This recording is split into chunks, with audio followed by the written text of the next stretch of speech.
இது அழிப்பு அல்ல, இது நடந்தது இன அழிப்பு அல்ல என்று சொல்லக்கூடியவரோடு கூட இயங்கிக் கொண்டிருக்கிறீர்கள். அவர்கிட்ட கொடுங்க, அவருக்கு பதில் தரணும். கட்சி ஆரம்பிக்கப்படமா இல்லையான்றது பிளீஸ். அந்த உண்மைகளை வெளியிலே கொண்டு வாங்க. அங்க நடக்கிற விஷயங்கள் உடனுடனே கொண்டு வாருங்கள். உங்களின் கையாளாகத்தனத்தினால் உங்களால் தலைவராக பொறுப்பேற்க முடியாமல் போனதாக புலம்பெயர் தமிழர்கள். நீங்க எப்ப தலைவராக வருவீங்க, கட்சி நடத்துவீங்க, அதானே? இதை கொண்டு நீதிமன்றத்தில் நிறுத்தினவர்கள் தேச துரோகிகளா அல்லது இந்த கட்சிய தேச துரோக கட்சியா? அந்த கட்சியை வெளியில கொண்டு வந்த பெருமையும் அதை கொண்டு வந்து அறிமுகம் செய்ததும் மேதகு தேசிய தலைவர் பிரபாகரன் அவர்களுக்கும் விடுதலை புலிகளுக்கும் உரிய. அதனாலதான் நீங்க கூட இந்த கட்சியை கலைக்கணும். இல்ல அவர் போயெல்லாம் இரண்டாவது தமிழரசு கட்சி அந்த கேள்வி எழுப்ப தலைவர் 40-50 சிங்கள இளைஞர்கள் எழுதியிருக்கிறார்கள். நீ பொத்தி கொண்டு போகணும்.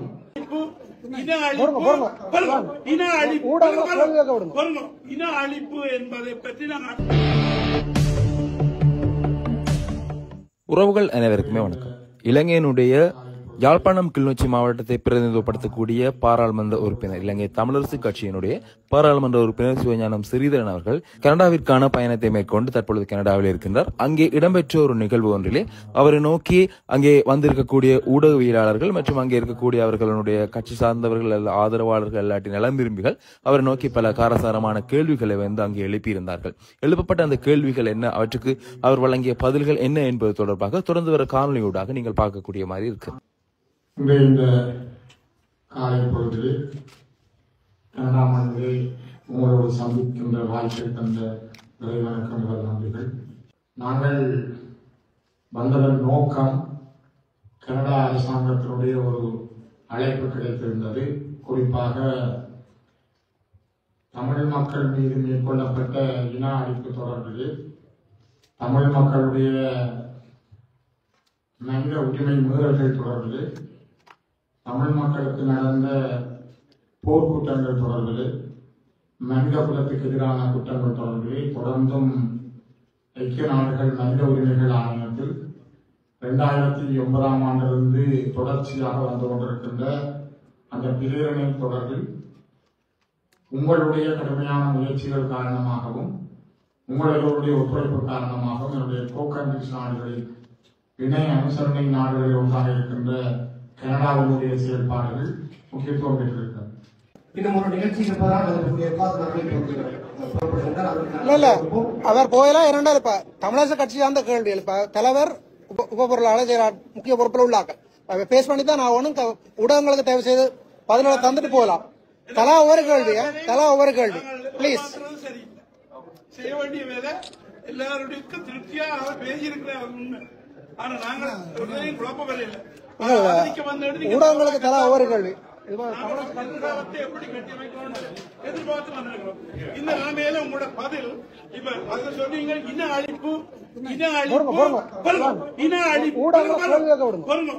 அழிப்பு என்பதை பற்றி நாங்கள் அடுத்த கட்டத்துக்கு எப்படி கொண்டு போறோம்னு பேசுவாங்க. இன அழிப்பு அல்ல, இது நடந்தது இன அழிப்பு அல்ல என்று சொல்லக்கூடியவரோடு கூட இயங்கிக் கொண்டிருக்கிறீர்கள். அவர்களுக்காக பதில் அப்படியான வச்சு இயக்கத்தோட அமைப்போடு நீங்க செயற்பட்டு கொண்டிருந்தா அந்த நாங்கள் இவ்வளவு 70 வரையும் வெளியில இருந்து கஷ்டப்பட வேண்டாம். எங்களுடைய அரசியல் போக்கில் உள்ள மெலிவு தன்மை தான்.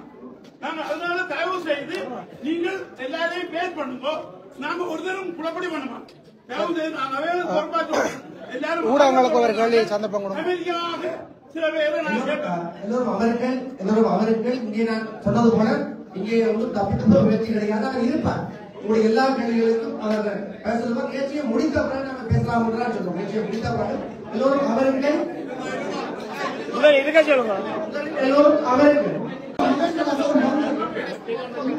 விருப்பம் வந்து உங்களுடைய மருத்துவரை தமிழரசு கட்சியின் வளர்ச்சி சார்பான கருத்தை தான் நான் சொல்ல போறேன். கனடாவில் உங்களுக்கு போதாரண ஐயாவது தெரியும், தமிழ் தேசிய அரசியல் ஸ்ரீதரன் ஐயாவது தெரியும். ஒரு தமிழரசு கட்சிக்கான ஒரு குழு, அதாவது இளைஞர்களெல்லாம் வந்து தெரியும். ஒரு இளைய சமுதாயத்தை ஒரு இளையோர் வந்து நீங்க ஒரு குழு ஒன்றை தெரிவு செய்து தமிழரசு கட்சிக்கான இளையோர் தயவு செய்து நீங்கள் இங்கே ஆரம்பிக்க வேண்டும். தமிழரசு கட்சின்னு சொல்லி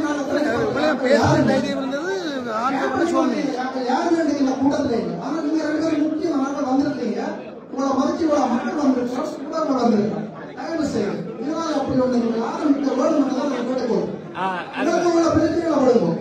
நேற்று கூட்டமைப்பில் பேராத ஒரு தேநீர் தேர்தல் நடந்திருக்குது. அதுக்கு நீங்கள் வேற ஆட்கொண்டு போயிருக்கு. என்ன நடக்குது? மேல மேலும் என்ன நடந்தது? கூட்டமைப்பில் பேராத கூட்டமைப்புனா முதலாவது மக்களுக்கு ஞாபகம் வருது திருவாளர் ஸ்ரீதரன் எம்பி அவர்கள் பாராளுமன்றத்தில் எங்க உரத்து குரல் கொடுத்தார். ஆனா கூட்டமைப்பில் பிள்ளைன்னு சொல்லி இங்க ஒரு பிள்ளையை எப்போ வச்சுக்கிறீங்க அழிஞ்சிட்டு இருப்பது எல்லாரும் தேநீர் 10 பேரோட நடக்குது. ஏன்னா அவர் குடிக்கிறது போக முடியாது. நீங்க காலம் கொண்டு இருக்கீங்க. அவையா விடுவோம். அவையா காலம் முடிஞ்சது. நம்ம 25 வருஷமா இருந்து பார்த்தோம். தமிழரசு கட்சியில நாங்கள் நம்பிக்கை வச்சுக்கிறோம். தயவு செய்து தமிழரசு கட்சிக்கு நீங்கள் ஒரு கிளை ஒன்றையுமே உத்தியோகபூர்வமாக ஆரம்பிச்சா இதை போல நீங்க பல்நடை பார்க்கலாம். தமிழரசு கட்சி மீது நாங்கள் ஆழமான நம்பிக்கை அவர்கிட்ட கொடுங்க. அவருக்கு பதில் தரணும். கட்சி ஆரம்பிக்கப்படுமா இல்லையான்றது பதில் பிளீஸ்.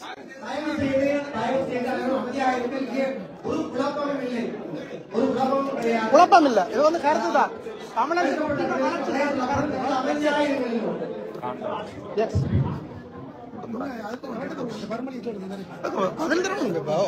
தமிழரசு கட்சி ஆரம்பிக்கப்படுமா இல்லையான்றது வேணும்.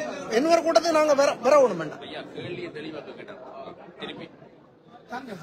கேட்கப்பட்ட கேள்வி, இங்கே தமிழரசு கட்சிக்கான ஒரு கிளையை இங்கே இந்த இடத்திலே உருவாக்கி செல்லுங்கள். நீங்கள் தமிழரசு கட்சியிலே பொறுப்பு வாய்ந்த தலைவர் செயலாளர், உங்களுக்கு அந்த அதிகாரம் இருக்கிறது. இந்த இடத்திலே கேரளாவுக்கான ஒரு கிளையை நீங்கள் உருவாக்க வேண்டும் என்ற கோரிக்கை இப்போது இங்கே செய்தி பத்திரிகை முன்னாள் கொடுத்திருக்கிறார். அதான் கேள்வி. எல்லோருக்கும் வணக்கம்.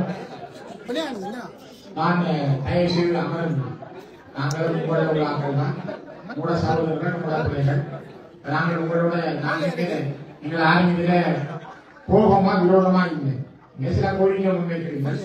உங்களுடைய மனசில் இருக்கிற எண்ணங்களை நீங்கள் பகிர்ந்து கொள்வீங்க. அது நியாயமானது. உங்களுடைய எண்ணங்கள் நியாயமானது. அதை நாங்கள் யாரும் நிராகரிக்கிறோம். இலங்கை தமிழரசு கட்சி என்பது தன்னுடைய அரசியல் அமைப்பு விதிகளின் பிரகாரம் இலங்கைக்குள்ள மட்டும்தான் இயங்கலாம். வெளிநாடுகளில் இயங்குறதுக்கு இன்னும் அந்த கட்சி யாப்புல திருத்தங்கள் கொண்டு வருகிறது. நாங்கள் புதிய யாப்பு வரை கொண்டு செய்யப்பட்டது. அண்ணன் கோதாசன் அதில் மிக முக்கியமான பங்கு வகிக்கின்றவர். அந்த ஜாப்பில புதிய வரைகளை வெளிநாட்டில் கிளைகள் எவ்வாறு ஆரம்பிக்கப்படுறது, அதுக்குரிய அங்கீகாரங்கள் எழுதப்பட்டது. ஆனா இன்னும் நம்மளுடைய கட்சியின் பொதுச்சபையில அந்த அங்கீகாரம் பெறப்படையும். ஆனால் ஒரு தமிழரசு கட்சி கிளையை ஆரம்பிப்பதற்கான சந்தர்ப்பம் வெகு விரைவில் உங்களுக்கு நாங்கள் தருவோம். நீங்க அந்த நம்பிக்கை கொடுங்க. நீங்கள் ஒன்றும் தயங்க வேண்டாம். இன்னொரு விஷயத்தை நான் உங்களுக்கு சொல்லலாம். நீங்கள் வீட்டு சின்னத்துல ஒரு வேற ஒரு சரக்கியை நீங்க உருவாங்க. உங்களோட சிம்போலா வீட்டை வச்சிருக்காங்க. அது நீங்க கட்சியில அனுமதி எடுக்க வேண்டி இல்லையாது. இப்ப நான் நீங்க சொல்ற விளக்கம் பண்ணிக்கிறேன். இப்ப நீங்கள் ஒரு ஒரு திருவண்ணாமலையில 10 பேருக்கு வீடு கட்டி கொடுக்கப்படுது. இப்ப உங்களுக்கு ஒரு சரக்கு வரும். நீங்க ஒரு தொண்டு நிறுவனம் தரும். அந்த தொண்டு நிறுவனத்தை நீங்கள் வீட்டு சிம்போலோட இப்ப ஸ்டார்ட் பண்ணலாம். அதுக்கு நீங்க கட்சிக்கு அனுமதி எடுக்க தேவையில்லை. கட்சிக்கு சம்பந்தம் இல்லை. ஆனா நீங்க நிர்வாக நடைமுறைகளை வச்சிருந்தால், நாங்கள் இந்த வழக்கு வருகிற பிப்ரவரி 13ஆம் தேதி வழக்கு இருக்கு திருவண்ணாமலை நீதிமன்றம். அதோட இந்த வழக்கு முடியும் நான் சொல்லல.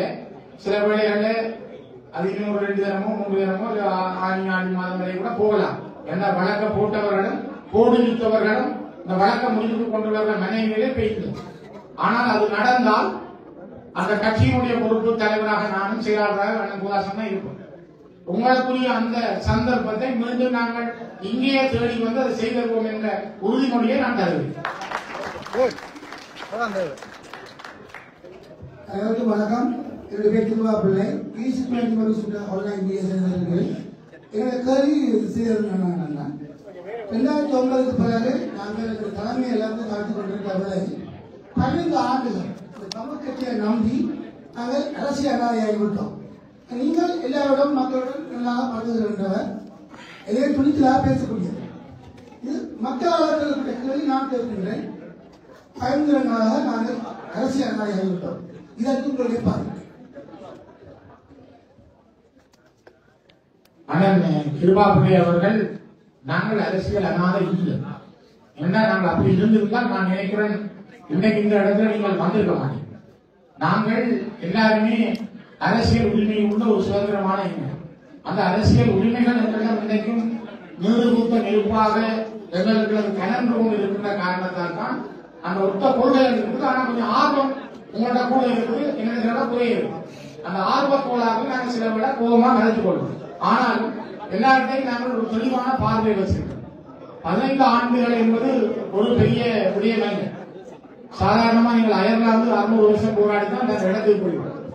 ஜூதர்கள் 300 வருஷங்கள் போராடி 60,000க்கும் மேற்பட்ட ஜூதர்கள் கொன்றொழிக்கப்பட்டு தான் ஒரு சுதந்திர தேசத்தை உருவாக்கினார்.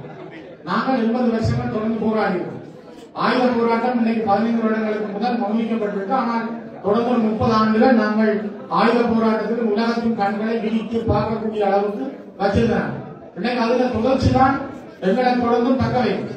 ஆகவே நாங்கள் முதல் சொல்வது போல ஒரு தோற்று போன இனம் அல்ல. எங்களுடைய பணிகளில் நாங்கள் இப்பொழுதும் அரசியலிலே நாங்களும் நீங்களும் ஒன்றாதான் இருக்கிறோம். ஆனால் எங்களிடம் இருக்கிற சில தேவைகள் அல்லது ஏக்கங்கள், மனதில் இருக்கிற இது நடக்குமோ நடக்காத என்ற சந்தேகங்கள் எங்களை சில நேரங்களில் கோபம் கொள்ள வைக்கும், உங்கள்கிட்ட அந்த எண்ணங்களை வைக்கும். ஆனால் வருகின்ற காலங்கள் நம்பிக்கை தரக்கூடிய காலங்களாக மாறும். நாங்கள் எல்லோரும் ஒற்றுமையோடு பலத்தோடு பயணிப்போம். வணக்கம். அரசியல் அனாதைகள் என்று இல்லாமல் இங்கே இருந்த புலம்பெயர்ந்த மக்களுக்கு ஈழத்தில் நடக்கின்ற செய்தியை எடுத்து வந்திருக்கின்ற எங்கள் எம்பிமார்களுக்கு மிக்க நன்றி. நான் இளந்தாய் தொலைக்காட்சி செய்தி குறிப்பாக உங்களிடம் நான் கேட்டுக்கொள்வது, புலம்பெயர்ந்த நாடுகளில் பல ஊடகங்கள் இருக்கிறது, தமிழ் ஊடகங்கள். இந்த ஊடகங்கள் ஊடாக நமது தேசத்தில் நடக்கின்ற விடயங்கள் அவர்கள் கோபி பேஸ்டா இருக்கலாம், தெரியாமல் இருக்கலாம், புலம்பெயர்ந்த நாட்டில் வசதி படைத்தவர்களா இருக்கலாம். இந்த ஊடகங்கள் அந்த தேச மக்களுக்கு என்ன செய்ய வேண்டும், இனி வரும் காலங்களில் இந்த இன அழிப்பு இதுகளுக்கு எப்படியான சேவையை செய்ய வேண்டும், அதுக்கான விடிவுகளை என்ன செய்ய வேண்டும், சில விடயங்களை பயந்திருக்கிறீர்கள். குறிப்பாக இந்த ஊடகங்கள் என்ன செய்ய வேண்டும் என்று உங்களோடாக கேட்கிறேன். நல்ல விஷயம். ஊடக பரப்பு இன்றைக்கு உலகத்தில் மிக முக்கியமான பாத்திரத்தை வகிக்குது. அதுலயும் சமூக வலைத்தளங்கள் அல்லது தொலைக்காட்சிகள் உடனே ரீச் ஆகி மக்கள்கிட்ட போய் சேரும். நாங்கள் உங்களோட இருக்கிறோம் என்றதை நீங்கள் ஊடகத்துக்காக சொன்னாங்க. நிலத்தில் இருக்கிற மக்களுக்கு நாங்கள் உங்களோட தான் இருக்கிறோம் என்ற நம்பிக்கை நீங்க கொடுத்தாலே முதலாவது விஷயம் வைக்கணும். அது நீங்க கொடுக்குறீங்க. இன்னைக்கும் நிலத்தில் இருக்கிற மக்கள் ஒரு தோட்டம் செய்கிறார்கள் அல்லது சீவிக்கிறார்கள், அது ஒரு சைக்கிள் ஓடுறார்கள், அல்லது அவர்கள் இந்த மழை வெள்ளம் வந்தா கூட ஆருக்கு நாங்க உடனே வாரம் நீங்க தான் செய்வீங்க. ஊடக பரப்பு தான் அதை வெளியில கொண்டாங்க. 4 பேருக்க காசு பண்ணி நீங்க தான் தாரீங்க. இது சில வேளை நான் தனிப்பட்ட பேர் இல்லாம இருக்கலாம். ஆனால் அதை அந்த ஊடகங்களான நீங்கள் தான் செய்திருக்கிறீங்க. இன்றைய புலம்பெயர் மக்களுடைய உதவியில தான் இந்த பெரிய வெள்ளம் வந்தாங்க, வறட்சி வந்தால் என்ன, அல்லது கொரோனா வந்த பொழுதும் சரி, கை கொடுத்தது முழுவதும் புலம்பெயர் நாடுகளில் இருக்கிற தமிழர்கள் தான். யாரும் அங்கே இருந்தவர்கள் அல்ல. அவை உங்களுடைய அந்த பணி கனதியானது, காத்திரமானது, பெருமதியானது. தொடர்ந்து அது நடப்பதற்கான அந்த உண்மைகளை வெளியிலே கொண்டு வாருங்கள். அங்கு நடக்கின்ற விஷயங்கள் நீங்க உடனுடனே கொண்டு வாருங்கள், உண்மைகளை கொண்டு வாருங்கள், செயல்படுத்துங்கள். எங்களாலையும் அதுக்காக செய்ய முடியும் என்றால் மாசத்தில் ஒரு முறை எல்லா ஊடகங்களும் சேர்ந்து கேளுங்கள். நாங்களும் உங்களோட பொது வழியிலும் உங்களோட வந்து நாங்கள் உரையாடுவோம்.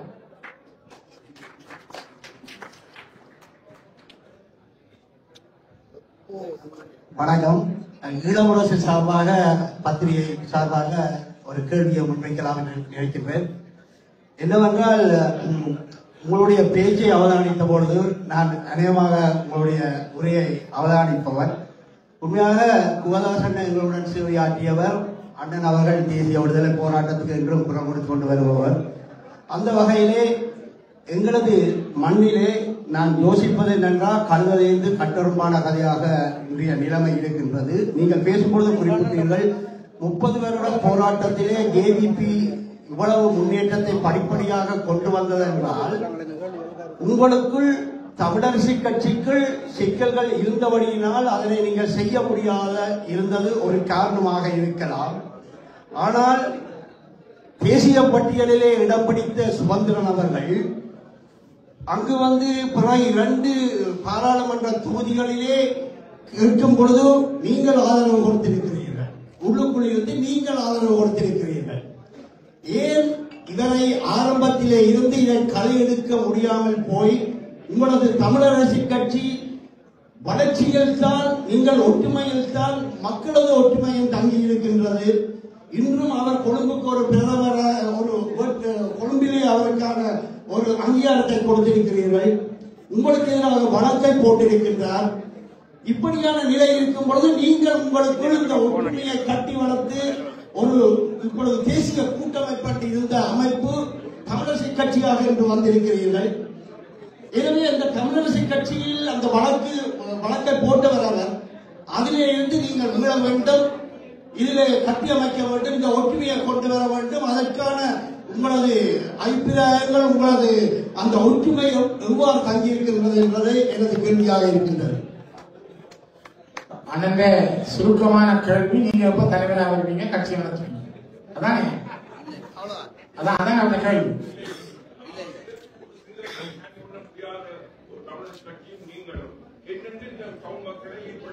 சரி சரி சரி, நபர்களை தாக்குவதை ஒரு பெருந்தன்மையா விடுவோம். நீங்கள் நான் எங்களுடைய கட்சியினுடைய வழக்கு நீதிமன்றத்தில் இருக்கும். நான் இதுல நீதிமன்றத்தை பற்றியோ சட்டத்தை பற்றியோ நான் பேசுவது அழகில்லை என்றால் இதுல நீங்க எல்லாரும் பதிவு செய்வீர்கள். இந்த பதிவு காணும் என்ன கூட சில அரெஸ்ட் பண்ணி உங்களுக்கு போடலாம். ஆகவே நபர்கள் மீதான தாக்குதல்களை நாங்கள் நிறுத்துவோம். நாங்கள் இந்த முறை தேர்தலில் மக்கள் தீர்ப்பளிக்கிறார்கள் தானே. நீங்க கேட்கிற கேள்விக்கு நிலத்தில் வாழ்ற மக்கள் மிக தெளிவாக வாக்களித்து விடை கொடுத்திருக்கிறார்கள். காலம் அந்த விடையை அவர்களுக்கு வழங்கி, யார் யார் அறம் தர்மத்தை விட்டு வெளியில போறாரோ, யார் பிழையாக நடக்கிறாரோ, சில வேளை அவர்கள் சட்டமன்றத்தை கையில வச்சிருந்தாலும் மக்கள் மிக தெளிவான தீர்ப்பை வழங்கியிருக்கிறார்கள். தொடர்ந்து மக்கள் அதை வழங்குவார்கள்.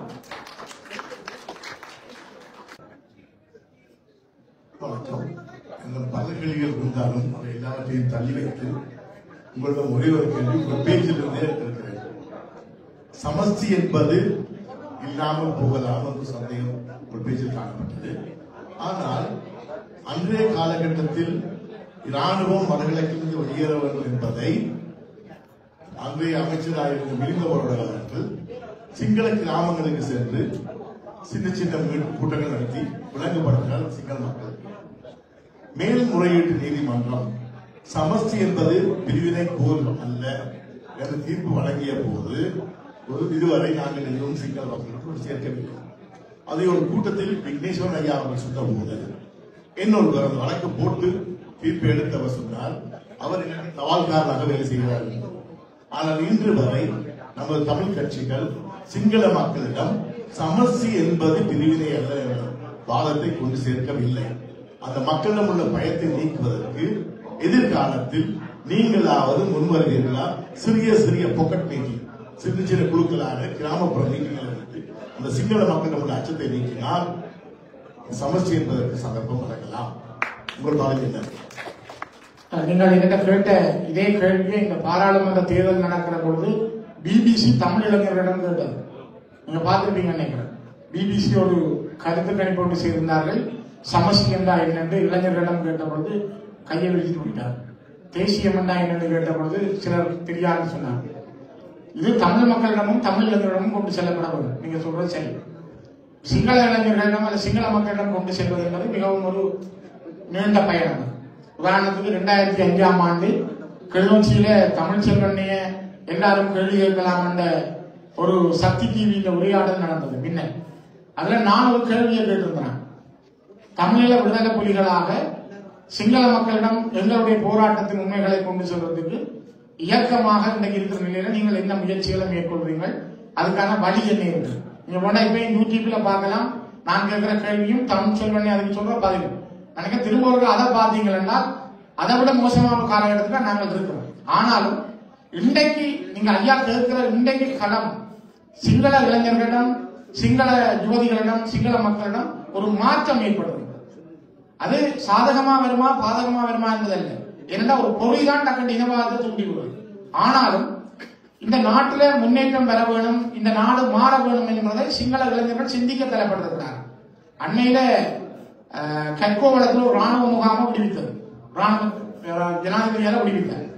நாமல் ராஜபக்ச அந்த பேஸ்புக்ல எழுதியிருந்தார், இது பாதுகாப்பை கேள்விக்கு உட்படுத்தது, இப்படி ராணுவ முகாம்களை விடக்கூடாது.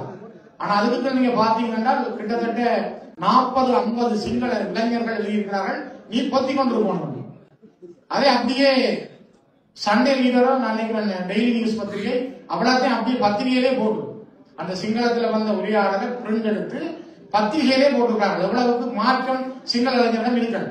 அதுக்கான சிங்கள மக்கள் மாறிட்டார்கள் நான் சொன்னேன். ஏன்னா சிங்கள பௌத்தம் என்பது அந்த பேரினவாதம் என்பது அது எப்பவும் அது கட்டியா இருக்கும், எப்ப படிக்கும்னு தெரியாது. ஆனால் நாங்களும் அதை தந்திரமா வெற்றி கொள்வதற்கு வழியில நாங்க விரோதமாவே பார்க்காம அந்த உரையாடல்களை நாங்கள் ஆரம்பிக்கிறோம், செய்வோம். முடிந்த அளவுக்கு நாங்கள் அதை செய்வோம். வணக்கம். சிவஞானம் ஸ்ரீதரன் அவர்களே, உங்களுக்கான கேள்வி இது. தமிழரசு கட்சியின் புதிய தலைவராக நீங்கள் தெரிவு செய்யப்பட்டீர்கள். ஆனால் இதுவரையில் உங்களால் பொறுப்பேற்க முடியவில்லை. நீங்கள் தலைவராக தெரிவு செய்யப்பட்டதனால் தமிழரசு கட்சிக்கு பெரியோர் எதிர்காலம் இருக்கிறது, அங்கே வாழ்கின்ற தமிழர்களுக்கு பெரியோர் எதிர்காலம் இருக்கிறது என்று நம்பிக்கொண்டிருந்தோம் புலம்பெயர்ந்த தமிழர்கள். ஆனால் நீங்கள் சிலர் நாடாளுமன்ற நீதிமன்றத்துக்கு செல்லும் வரை பொறுத்திருந்தீர்களா, அல்லது உங்களின் கையாளாகத்தனத்தினால் உங்களால் தலைவராக பொறுப்பேற்க முடியாமல் போனதாக புலம்பெயர் தமிழர்கள் கருதிக் கொள்கிறார்கள். இது பற்றிய உங்கள் கருத்து? நல்ல ஒரு கேள்வி. குறிப்பாக 21ஆம் தேதி ஜனவரி மாதம் 21ஆம் தேதி எங்களுக்கான தலைவர்த்துவ தெரிவு நடைபெற்றது. பொதுச்சபையில 320 பேர்ல 184 வாக்குகளால் நான் தெரிவு செய்யப்பட்டேன். தலைவர் தெரிவு செய்யப்பட்ட என்னுடைய அரசியல் எங்களுடைய கட்சியினுடைய அமைப்பு விதியின் பிரகாரம் மத்திய குழுவை நாங்கள் அடுத்ததாக கூடவும் மற்ற தெரிவுகளுக்கு முதல் கூடவும் கூடி மத்திய குழு விஷய ஆலோசனை சபையாக மாறி ஏனைய தெரிவுகள் பற்றிய கலந்துரையாடலை மேற்கொள்ளும். ஏனைய தெரிவுகள் தான் செயலாளர், ஏனைய உபதலைவர், சிரேஷ்ட உபதலைவர், துணை பொதுச் செயலாளர், துணைத் தலைவர்கள், துணை செயலாளர்கள், மாவட்டங்களுக்கான பிரதிநிதிகள் தெரிவு செய்யப்படுவார்கள். மொத்தம் 30 பேர் தெரிவு செய்யப்படுவார். தலைவரோட 30 பேர். அதுக்கு பிறகு 11 பேரை தலைவர் தெரிவு செய்வார். இந்த தெரிவு ஜனவரி 27ஆம் தேதி நடைபெற்றது. 27ஆம் தேதி விஷய ஆலோசனை சபையாக கூடி இந்த தெரிவு நடைபெற்ற பொழுது அதனை கொண்டு போய் பொதுச்சபையிலே சொல்லப்படுகிற பொழுது பொதுச்சபையில குழப்பங்கள் ஏற்பட்டது. தொடர்ந்து பொதுச்சபைக்கு அது விளங்கப்படுத்தி கொண்டு போற அளவில் பொதுச்சபையில் இருந்தவர்கள் இந்த நீங்கள் விஷய ஆலோசனை சபையில மத்திய குழு தீர்மானம் எடுத்து வரக்கூடாது, இங்க விடுங்க கேட்டார். ஆனால் அந்த குழப்பத்தை தீர்க்க முடியாமல் இருந்தது. என்றால் நான் பொறுப்பெடுப்பது என்பது ஏனைய தெரிவுகளும் முடிந்த பிற்பாடுதான் முறைப்படி பழைய தலைவர் என்னிடம் அந்த பொறுப்பை தரவும். இதுதான் உலகால வளமை, யாப்பு விதியும் அதுதான். ஆனால் அவர் தருவதற்கிடையே குழப்பங்கள் அதிகரித்ததால் அந்த தெரிவுகளை அந்த மாநாட்டை ஒத்திவைத்து ஒரு குழப்பம் இருக்கிறவர்களிடம் ஒரு ஆலோசனை நடத்தி அதற்கு ஒரு உடன்பாடு எட்டுவதற்கான முயற்சிகளை மேற்கொண்டோம். அந்த உடன்பாட்டுக்கான முயற்சிகளில் பிப்ரவரி 4ஆம் தேதி நானும் சத்தியலிங்கம் மருத்துவர் சத்தியலிங்கமுடைய இல்லத்திலே சுமந்திரனும் இது பற்றி ஆலோசித்து கூட ஒரு முடிவுக்கு வந்து நாங்கள் கோதாசன் ஐயா ஒரு வருஷம், ஸ்ரீநேசன் இன்னொரு வருஷம், நாங்கள் சிலர்களை விட்டு கொடுத்து பேசி நாங்கள் மாநாட்டுக்கான தேதியையும் அன்றைக்கு தீர்மானித்தோம். ஆனால் அது தீர்மானிக்கப்பட்ட பிற்பாடுதான் கட்சியில உள்ள 2 பேரால இந்த வழக்கு தாக்கல் செய்யப்பட்டது. வழக்கு வந்துட்டால் நீதிமன்றம் ஸ்டேயோட விதித்து இவர் தலைவராக செயல்பட முடியாது, நீங்கள் தற்காலிகமாக நிறுத்தப்பட்டிருக்கிறீர்கள், உங்களுடைய தலைவர் செயல்பாடு நிறுத்தப்பட்டது, தெரிவுகள் பிழை, அவர் கேட்கிற நிவாரணம் அதுதான். ஆகவே இந்த வழக்கில் ஒரு முடிவு எட்டப்படும் வரை கொஞ்சம் நாங்கள் பொறுமையாகத்தான்.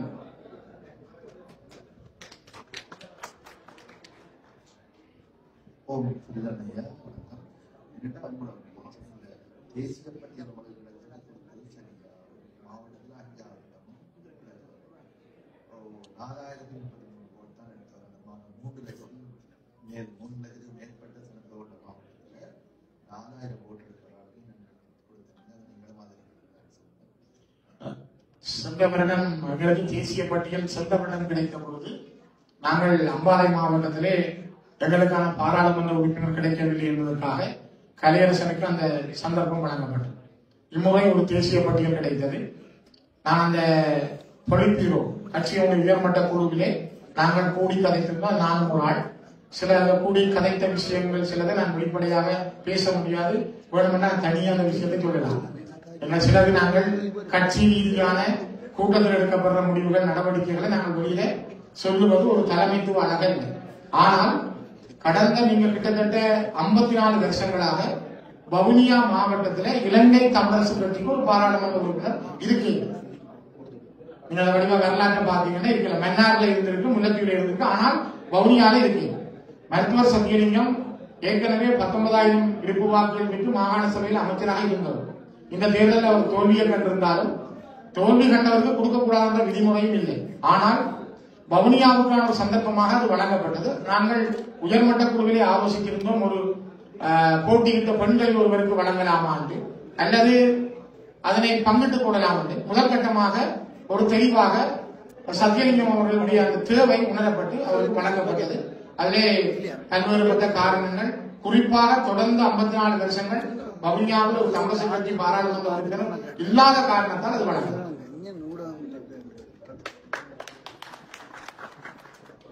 வணக்கம் ஸ்ரீதரன் அவர்களே, இங்கே இருக்கக்கூடிய சகோதர உறவுகளே, என்னுடைய கேள்வி என்னென்றால் 70 ஆண்டு கால பழமையான ஒரு அரசியல் கட்சி, பல தலைவர்களை பல்வேறு காலங்களில் மாற்றி மாற்றி வந்த கட்சி. இப்பொழுது புதிய தலைவரை தேர்ந்தெடுக்க நீங்கள் முற்பட்ட போது அது ஒரு தேர்தல் வாக்களிப்பு முறைக்கு வந்தது. அப்ப கட்சியை சேர்ந்தவர்கள் உங்களை வாக்களித்தார்கள். இப்ப வாக்களிப்பு முடிந்து தலைவர் தெரிவு செய்யப்பட்டதுக்கு பிறகு அந்த தெரிவு பிள்ளையற்ற சிந்தனைக்கும் உங்களோட கட்சிக்காரர் எப்படி வந்தார்? உங்களோட கட்சியில யாப்பில் இருந்து உங்களோட கட்சியின் 70 ஆண்டு கால செயற்பாடுகளும் டோட்டலி பிள்ளையாக இருந்திருந்தால் கூட நீங்கள் இப்ப இருக்கிற இந்த புதிய தலைவருக்கு முன்னால்தான் அதுக்கான மாற்றங்களை உண்மையிலே ஏற்படுத்த வேண்டும். ஏன்னா 70 ஆண்டு காலமாக பல தலைவர்கள் வந்திருக்கிறார். அப்படி மற்ற வழிவழியை வந்ததுதான் இவர். இப்ப இவரை கொண்டு நீதிமன்றத்தில் நிறுத்தினவர்கள் தேச துரோகிகளா அல்லது இந்த கட்சிய தேச துரோக கட்சியா? நான் செய்தவர்களுடைய பிரச்சனை முடியாது. நாங்கள் மக்களாகிய நாங்கள் இதைத்தான் நாங்கள் தெளிவுபடுத்திக் கொள்ள விரும்புகிறோம். கூட கட்சியினுடைய யாப்பு, கட்சியினுடைய செயற்பாடுகள் தமிழ் தேச விரோதமானதாக இதுவரை இருந்திருக்கிறது நீங்க ஒத்துக்கொள்கிறானதான் இது. என்ன தமிழரசு கட்சி தியாகங்கள் செய்த கட்சி, ரத்தங்கள் சிந்தியது. தமிழரசு கட்சிக்கு தந்தை செல்வா கொடுத்த அந்த தியாகமும் அவருடைய அந்த மந்திர சொற்களுக்கு கட்டுப்பட்டு இருந்ததால் தமிழரசு கட்சிக்கு ஒரு இந்த உலகத்தில் ஒரு தாக்கம் இருக்கும். அதே நேரம் 71ஆம் ஆண்டு தமிழர் விடுதலை கூட்டணி உருவாக்கப்படுற பொழுது தமிழரசு கட்சியும் இலங்கை தமிழ் காங்கிரசும் இணைந்துதான் தமிழர் விடுதலை கூட்டணி உருவாக்கப்பட்டது. இந்த இருக்கிறார் நவரத்ன செயலாளர் எம்பி நவரத்ன அவர் காலத்தில் இருந்தவர். அப்ப அதுல இருந்து ஒரு 24 வருஷங்கள் தமிழரசு கட்சி கிடப்பில் தான் இருந்த இயங்கியது.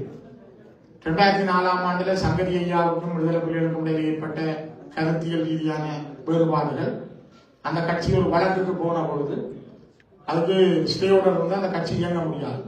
அந்த நேரத்தில் தலைவர் பிரபாகரனுடைய வேண்டுகோளுக்கு இணங்க தமிழ்ச்செல்வன் அவர்கள் மாவையண்ணியோட பேசி இந்த கட்சி இருக்கா, இயங்கு நிலையில் இருக்கான்னு கேட்டுத்தான் 24 வருஷங்களுக்கு பிறகு இந்த கட்சி வெளியில வந்தது.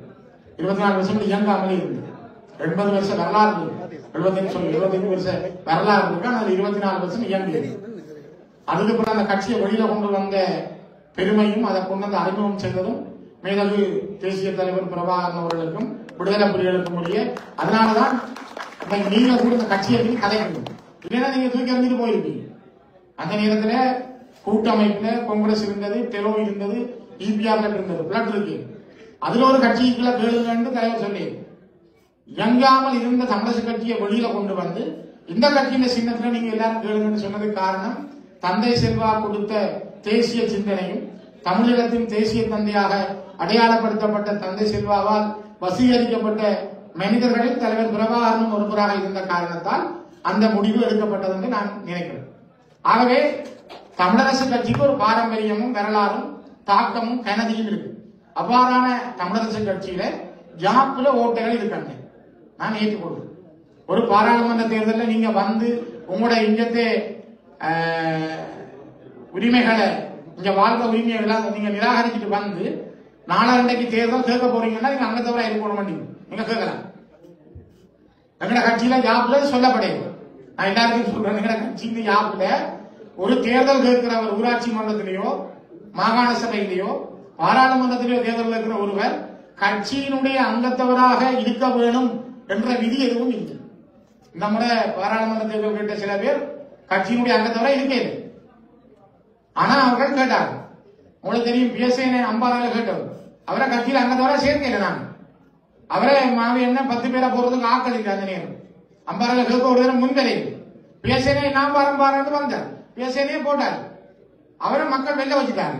அவர் அரசாங்கத்தோட மாறி போனார். அவரோட நடவடிக்கை எடுக்க போய் நீதிமன்றம் எடுத்து உங்களோட அங்கத்துவத்தை காட்டுது. அவருக்கு அங்கத்துவ சீட்டே இல்லை, ரிசீட் இல்லை. அப்ப நீங்க அவரை நீக்கலாம். அவர் எம்பியா இருந்தார் கடைசி வரை. அப்ப இப்ப நாங்கள் அங்கத்தவராக்காமல் ஒரு ஆள் எம்பியா வந்தால், சில பேர் கட்சியில எம்பி ஆகி 2 வருஷத்துக்கு பிறகும் அங்கத்தவராக இருக்கிறார். இது பிள்ளைகள் இருக்கு.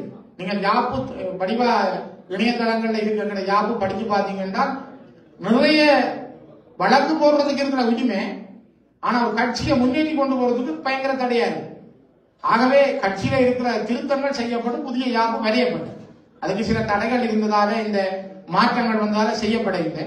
இவை நாங்கள் புதிய தலைமைத்துவ பொறுப்பை எடுக்கிற பொழுது மிக தெளிவாக இதற்கான விடைகள் கிடைக்கும். நீங்கள் எல்லாரும் சேர்ந்ததை உருவாக்குவோம் என்ற நம்பிக்கை எனக்கு இருக்கு.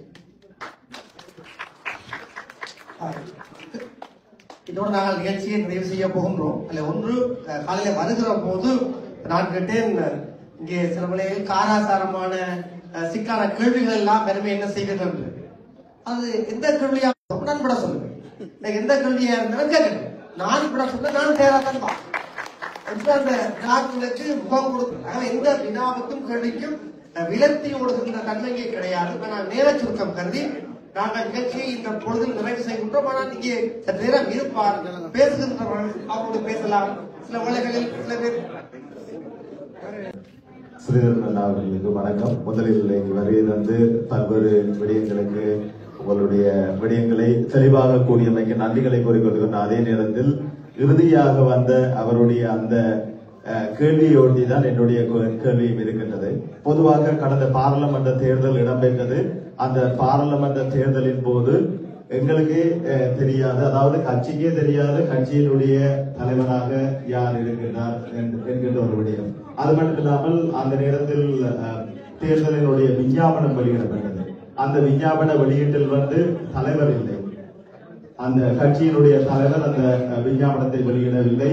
அதனுடைய பாராளுமன்ற குழு தலைவர், நீங்கள் தலைமை வேட்பாளர், அந்த தலைமை வேட்பாளர் இல்லை. அவ்வாறான ஒரு நேரத்தில் அந்த விஞ்ஞாபனம் வெளியிடப்பட்டது.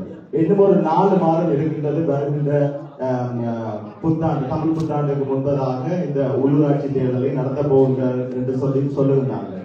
இன்னும் ஒரு 120 நாட்களுக்குள் நாங்கள் எங்களுடைய கட்சிக்குள் ஒற்றுமை இல்லாமல், கட்சிக்குள் இருக்கின்ற ஒரு மிக முக்கியமானவர்களோடு சேர்ந்து அந்த விடயத்தை செய்ய முடியாத நாங்கள் எவ்வாறு நாங்கள் இந்த வருகின்ற உள்ளூராட்சி சபை தேர்தலையோ அல்லது மாகாண சபை தேர்தலையோ எதிர்கொள்ள போகின்றோம்? அப்படி நாங்கள் எங்களுடைய கட்சிக்குள் அந்த ஒற்றுமையை கொண்டு வராவிட்டால் நிச்சயமாக வருகின்ற தேர்தலிலும் இப்ப பாராளுமன்ற தேர்தலில் எவ்வாறு ஒரு அனுர அலை ஏற்பட்டதோ அல்லது எங்களுடைய மிக முக்கியமான அரசியல்வாதிகளை நாங்கள் கண்டிக்கின்றோம் என்று சொல்லிக்கொண்டு தேவையில்லாதவர்களை கொண்டு போய் நாங்கள் இன்று பாராளுமன்றத்தில் சில பேரை விட்டிருக்கின்றோம். அதனால் இன்று ஒரு கொள்கை இருக்கும், நாளை ஒரு கொள்கை, நாளை மறுதினம் ஒரு கொள்கையாக இருக்கின்றவர்கள் அவர்கள் பேசுகின்ற வீர வசனம் ஒரு வசனமாக மாறுகின்றது. ஆகவே இந்த 4 மாதத்துக்குள் உங்களுடைய விடயங்களை எவ்வாறு கொண்டு செல்ல போகின்றீர்கள் என்பதை நாங்கள் கேட்கிறோம். கட்சி நீதிமன்றத்தில் தான் இருக்கு. அவை நாங்கள் 4 மாதம் இல்லை 6 மாதமோ 1 வருஷம் சென்றாலும் கட்சிக்கு நீதிமன்றத்தால் விடுதலை வந்த பிறகுதான் நாங்கள் அதை நிரந்தரமாக பேசுவோம். இல்லவா?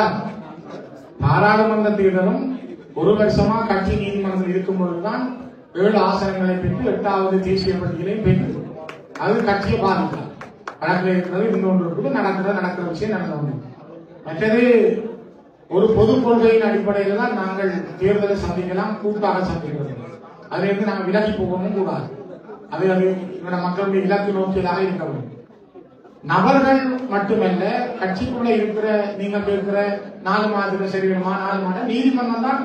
அது நீதிமன்றம் வழக்கறிஞருடைய விதத்தை பொறுத்து அமைந்தது. ஆகவே சற்று நாங்கள் இந்த விஷயத்துல நீதிமன்றத்தை தாண்டி போயிடலாம். நீதிமன்றம் சொல்லப்படுகிற நீதிமன்றத்தில் சொல்லப்படுற வழக்குகள், பிறகு அணைக்கப்படுற ஆவணங்கள் இன்னும் நீடிக்கப்பட்டு கொண்டு போனால் அது காலம் செல்லலாம். வழக்கு போட்டவர் இன்றைக்கு கூட நான் அந்த வழக்கை வாபஸ் வாங்குறேன்னு சொன்னால் வழக்கு சரி விஷயம் முடியும், நாங்கள் ஒற்றுமையாகவே கொண்டு போவோம். ஆனால் அதை வழக்கை போடுவித்தவர்கள் அவரை வழக்கு வாபஸ் வாங்க விட மாட்டார்கள். ஆகவே நாங்கள் பொறுமையோடு நிதானத்தோடு தான் இதனை கையாளுவோம்.